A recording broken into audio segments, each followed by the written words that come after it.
cadres et partenaires du système éducatif congolais, tout protocole confondu. C'est avec beaucoup de peine et de tristesse que nous avons produites par des élèves bien identifiés pour les vidéos pornographiques et d'autres encore constituées de filles et de garçons exhibant des danses obscènes en cours d'être identifiés.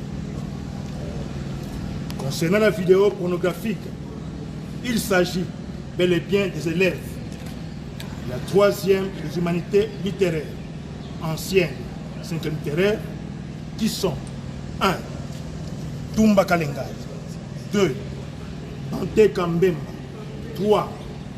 Ole Elonga, 4. Kanza Diwabanza, 5. Luemba Brito.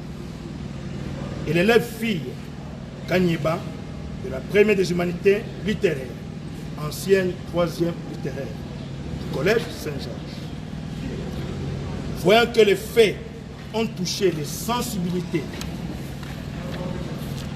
de toutes les couches de la société et qu'ils ont exposé l'uniforme scolaire ayant les cuissons du collège Saint-Georges, considérant le règlement intérieur de toutes les écoles des frères chrétiens en son article 42 au point 10 qui stipule détenir les documents immoraux ou se livrer aux actes immoraux entraîne une exclusion définitive de l'école. C'est ainsi que j'ai convoqué de manière urgente le conseil de discipline extraordinaire pour statuer sur ce dossier. Après débat et délibération, nous avons confirmé les articles en excluant définitivement du collège Saint-Georges les élèves 6 identifiés, le procès verbal faisant foi. Je tiens à informer l'opinion publique que sur instruction de son Excellence le ministre de l'EPST, Tony Mwaba, que ces élèves inciviques et immoraux sont interdits d'être inscrits dans les écoles sur toute l'étendue du territoire national. Si d'autres cas concernant d'autres élèves de notre école sont dénichés, nous ne tarderons pas à appliquer les mêmes dispositions. Quant à la vidéo des élèves danseurs et danseuses, comme je vous l'ai dit tantôt, les autorités de l'EPST vont livrer, une fois que les enquêtes prennent fin, les conclusions de leur travail et vous seront communiquées. Cependant, cette danse ayant été produite devant notre école, elle a une fois terni l'image du collège. Et nous voulons que les autorités, tant scolaires que judiciaires, mettent la main sur cette bande d'Imoro, faite à Kinshasa le 7 septembre 2020. Je vous remercie. 2021. 2021. Faites à Kinshasa, reprenez,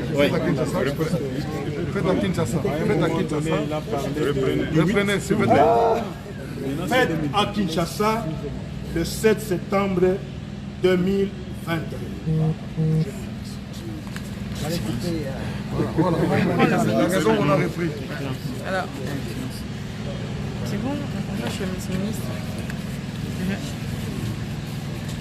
Monsieur le ministre, vous avez personnellement suivi cette question de la vidéo pornographique des élèves publiée sur les réseaux sociaux depuis dimanche. Est-ce que vous êtes satisfait de la résolution ou de la sanction qui a été prise?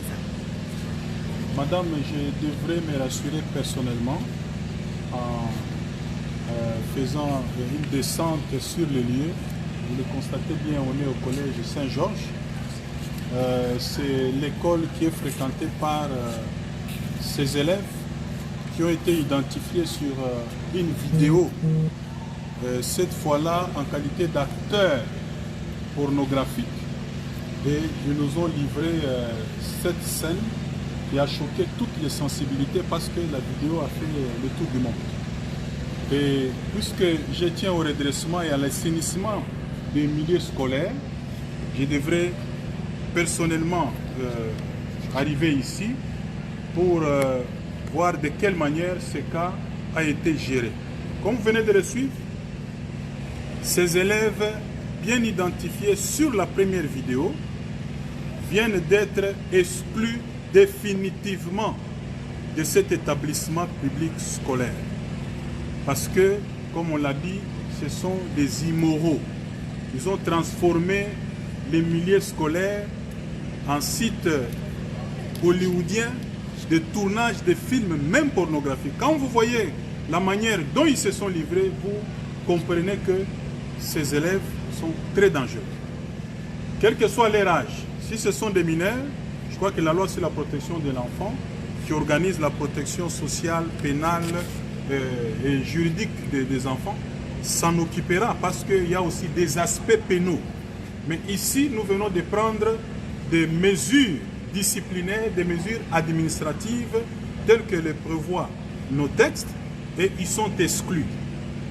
Pour le reste, dans le deuxième groupe de la vidéo, les enquêtes se poursuivent pour identifier encore ces élèves parce qu'ils doivent subir également la même rigueur de la loi. Les autres, c'est-à-dire tout ce qui a été fait jusqu'ici, nous allons également saisir les autorités judiciaires pour qu'ils prennent en charge les aspects pénaux. Pour la simple raison que certaines scènes se sont déroulées dans certaines habitations. Il y a des gens qui ont offert à ces mineurs, à ces élèves, des locaux pour se livrer à ces scènes. Et d'autres se sont donné le plaisir de les filmer et de diffuser. Alors on devra établir la responsabilité de tout un chacun, que ce soit les parents. Je crois que la justice a plus de pouvoir et plus de marge de manœuvre que nous. Nous allons déposer le dossier en justice et les enquêtes vont se poursuivre pour la prise en charge pénale de ces délinquants mineurs.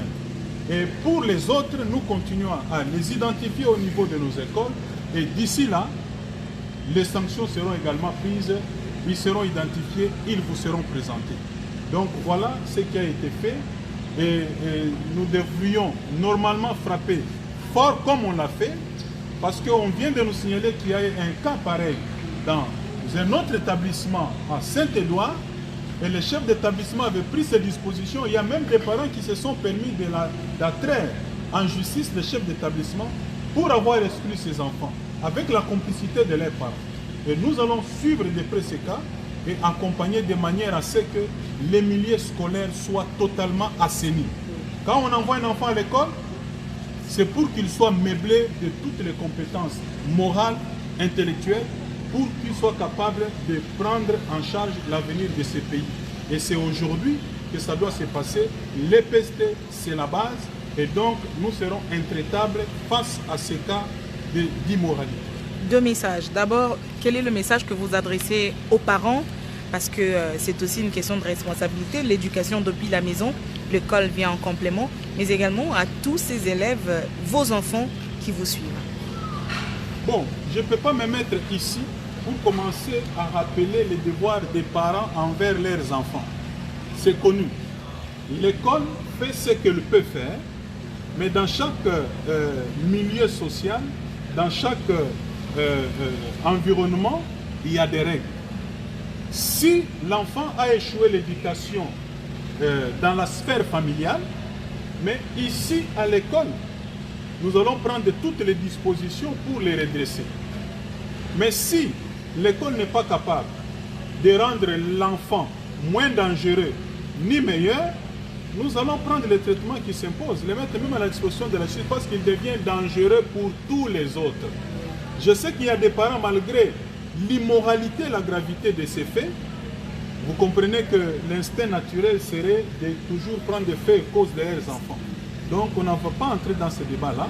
Ici, nous avons pris les responsabilités qui s'imposent. Et même en droit, il y a la responsabilité civile des instituteurs à l'égard des élèves et nous sommes assumés sur tous les plans, sur le plan administratif, pédagogique et même juridique. Les aspects judiciaires seront réglés par les instances judiciaires. Merci.